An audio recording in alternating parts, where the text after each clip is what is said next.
Cari maklumat dan berita politik yang bebas, kupasan yang tepat, panas. Dapatkannya secara eksklusif hanya di Jom Channel.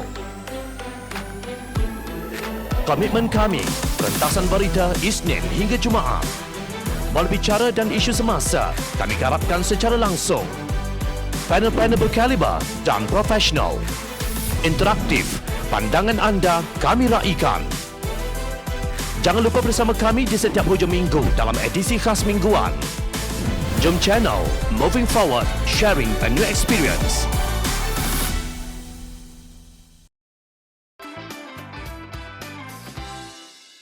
Tolong jangan jadikan negara ini Bangladesh.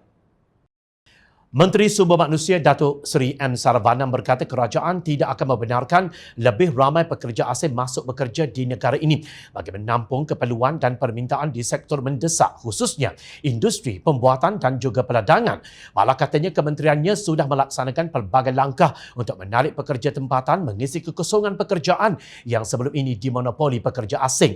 Sebagai menteri, saya tidak boleh sesuka hati membawa pekerja asing ketika negara berdepan krisis dan pengangguran pula pada kadar 5.3%. Mungkin kita boleh jadi menteri yang tidak popular. Saya mahu jelaskan sejak awal kita sudah buka peluang kepada pekerja tempatan. Malah saya sendiri memaksa majikan supaya mengambil pekerja tempatan berbanding pekerja asing dengan mengiklankan peluang pekerjaan di pelbagai platform. Katanya ketika menggulung perbahasan Rang Undang-Undang RUU Perbekalan 2022 peringkat jawatan kuasa pembangunan bagi kementeriannya di Dewan Rakyat baru-baru ini.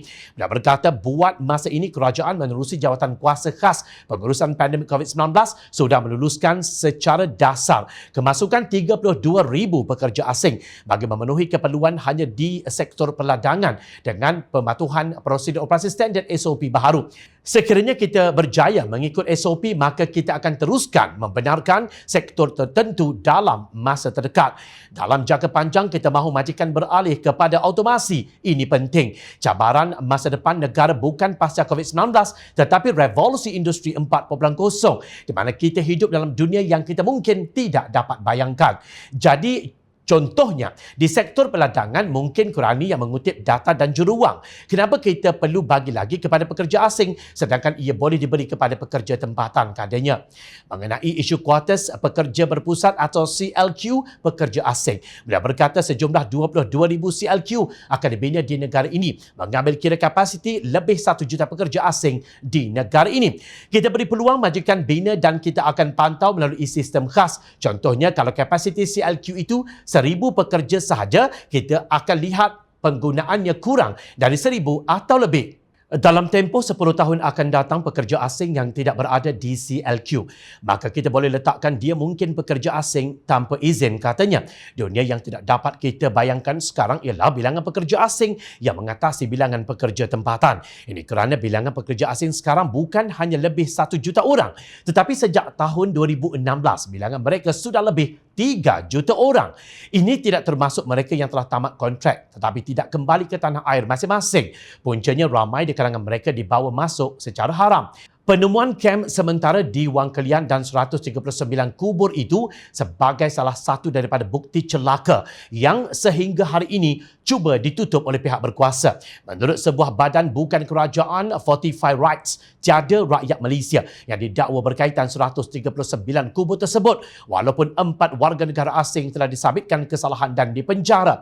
Kerajaan Malaysia perlu segera mengeluarkan laporan muktamad dan cadangan Suruhanjaya Siasatan Raja RCI mengenai kes perdagangan manusia dan kubur beramai-ramai etnik Rohingya dan warga negara Bangladesh yang ditemui di Wang Kelian Perlis pada 2015, kata Ketua Pegawai Eksekutif Fortify Rights, Matthew Smith, pada September 2020. NGO itu mendakwa antara tahun 2012 dan 2015, sindiket jenayah rentas sempadan telah memperdagangkan sekurang-kurangnya 170,000 orang ke Malaysia dengan kebanyakannya etnik Rohingya dari Myanmar dan rakyat Bangladesh serta menjana kira-kira 50 juta dolar Amerika hingga 100 juta dolar Amerika bersamaan 206.5 juta ringgit hingga 413 juta ringgit setiap tahun. Jabatan Negara Amerika Amerika Syarikat pada 1 Julai lalu menurunkan kedudukan Malaysia ke tahap 3, tahap paling rendah dalam laporan perdagangan manusia TIP 2021. Laporan TIP menyenaraikan negara berdasarkan tahap pematuhan standard minimum bagi memerangi jenayah perdagangan manusia. Tahap 1 merujuk kepada pematuhan sepenuhnya dan tahap 2 pula bagi usaha yang signifikan untuk mematuhi Trafficking Victims Protection Act atau TVPA. Manakala tahap 3 adalah negara yang tiada usaha untuk mematuhi standard minimum yang ditetapkan oleh TVPA. Negara di seluruh dunia mengalihkan sumber daya bagi memerangi pandemik COVID-19 dan pada masa yang sama, sindiket jenayah perdagangan manusia dilihat dengan cepat mengambil kesempatan, kata laporan tahunan itu. Malaysia kembali ke tahap 3 bukan pertama kalinya. Sejak 2014 bersama negara lain, dalam senarai tersebut boleh dikenakan sekatan oleh Amerika Syarikat bagi pembiayaan bantuan asing, lapor AFP. Justru tidak mengherankan apabila wujud dakwaan syarikat Malaysia terbabit dengan amalan buruh paksa. Terkini sebuah syarikat pembuatan barangan elektronik tempatan didakwa terbabit isu buruh paksa hingga mendorong sebuah syarikat elektronik berpengkalan di United Kingdom menamatkan kontrak mereka. Jenayah perdagangan manusia membina rantaian gelapnya dengan amalan perhambaan manusia yang istilahnya lembut berbunyi buruh paksa. Perbuatan mereka adalah penderhakaan terhadap negara.